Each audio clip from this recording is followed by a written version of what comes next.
मिरजेत Christmas सण मोठ्या उत्साहात साजरा। ख्रिस्ती बांधवांनी मिरज ख्रिश्चन ऐतिहासिक चर्चमध्ये येऊन देशातील सर्वांना सुखी ठेवण्यासाठी केली प्रार्थना। आज ख्रिस्ती बांधवांचा पवित्र सण ख्रिसमस मोठ्या उत्साहात साजरा करण्यात आला। मिरज शहरातील ऐतिहासिक मिरज ख्रिश्चन चर्च येथे ख्रिस्ती बांधवांनी सहकुटुंब एकत्र येऊन प्रभू येशू चरणी प्रार्थना केली। ख्रिसमस निमित्ताने विविध ठिकाणी धार्मिक कार्यक्रमांचे आयोजन मोठ्या प्रमाणात करण्यात आले। त्याचप्रमाणे सकाळी चर्चमध्ये उपासना, प्रार्थना आणि प्रभू येशूचा संदेश वाचन करण्यात आले। धार्मिक कार्यक्रम पार पडल्यानंतर राजकीय नेते, सामाजिक संघटना पदाधिकारी आणि ख्रिस्ती बांधवांना ख्रिसमसच्या शुभेच्छा दिल्या। यावेळी जनस्वराज पक्षाचे नेते समितदादा कदम, बहुजन वंचित आघाडीचे युवा प्रदेश उपाध्यक्ष इंद्रजित घाटे, माजी स्थायी समिती सभापती संदीप नाना आवटी, मोहम्मद मनेर यांच्यासह मान्यवर उपस्थित होते। देशातील सर्वांना सुखी ठेवण्यासाठी प्रभू येशू चरणी चर्चचे फादर श्रीनिवास चोपडे यांनी प्रार्थना केली। सर्वांना ख्रिस्तप्रीतीत सलाम।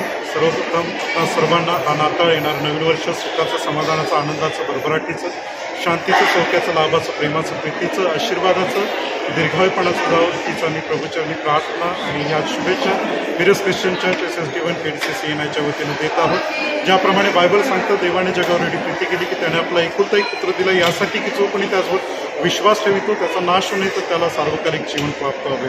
निश्चित अर्थानं मानवाला पापाच्या दासित्वातून बाहेर काढण्यासाठी, नवीन तारणाचा, उद्धाराचा मार्ग विदित करण्यासाठी जे सत्य या जगामध्ये 2023 वर्षापूर्वी देहधारण झालं, त्या प्रभू येशू ख्रिस्ताची सुवार्ता, त्या प्रभू येशू ख्रिस्ताचा येण्याचा सत्य उद्देश या नाताळच्या निमित्तानं आम्ही सर्व जगापर्यंत पोहोचवण्याचा प्रयत्न करत आहोत। प्रभू येशू ख्रिस्त हे सत्य मानवजातीच्या उद्धारासाठी आलं, ज्यानं प्रीतीचा, दयेचा, क्षमेचा, समेटाचा मार्ग संपूर्ण जगाला दिला। वाईटापासून माणसानं परावृत्त व्हावं आणि त्या जिवंत देवाकडे आपलं लक्ष केंद्रित करावं, या दृष्टिकोनातून त्या प्रभू येशू ख्रिस्ताचं येणं या जगामध्ये झालं।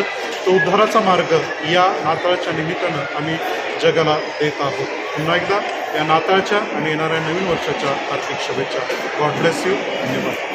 या विशेष नाताळच्या उपासनेमध्ये आम्ही समस्त ख्रिस्ती मंडळीसाठी प्रार्थना केली, आमच्या देशासाठी प्रार्थना केली। देशाचे पंतप्रधान, राष्ट्रपती, सर्व मंत्रिमंडळ आणि देशामध्ये सध्या निर्माण होत चाललेली प्रतिकूल परिस्थिती, जे कोरोनाचे प्रादुर्भाव पुन्हा वाढण्याचे संकेत दिसत आहेत, तर त्यासाठी विशेष प्रार्थना केली। दीनदुबळे, दुःखी, कष्टी, अनाथ, विधवा, अपंग, शेतकरी या सर्वांसाठी आज या देशासाठी, विशेष करून पोलीस प्रशासकीय व्यवस्था, वैद्यकीय व्यवस्था या प्रशासनासाठी विशेषतः आमच्या मध्यस्थीच्या प्रार्थनेमध्ये प्रार्थना केली। महाराष्ट्र राज्याचे मुख्यमंत्री आणि सर्व मंत्रिमंडळ आणि सर्व सामाजिक सेवा कार्य करणारे सेवक त्या सर्वांसाठी आज या उपासनेमध्ये विशेष मध्यस्थी आणि प्रार्थना करणार। Bureau report, SBN Marathi, Miraj.